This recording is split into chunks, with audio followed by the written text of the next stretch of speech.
Шашымызды химиялық қосылыстары бар бояуларға, әртүрлі түстерге бояйтын болсақ, ол ең бірінші денсаулығымызға, одан кейін бас терімізге зақым жасайтын болады. Оның орнына қыздың көркі шаш демекші, шашымызды аялайық. Қамажайдың бір талығы айрылып, қамажайдан болдым күлкі.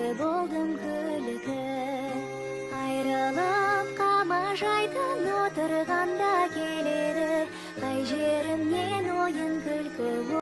Қыз баласы үшін ұзын шаш тек көрікті болудың амалы ғана емес. Шаш әйелдің ішкі күш-қуаттың деңгейін көрсететін өлшеуіш. Шаш ұзын әйел салмақты, сабырлы болады екен. Қыздың шашын бұрымға бекер өрмеген. Үшке бөліп осы әлем, бақи дүние, көктегі құдай сынды үш әлемнің арасындағы тепе-теңдікті сақтау үшін өрілген.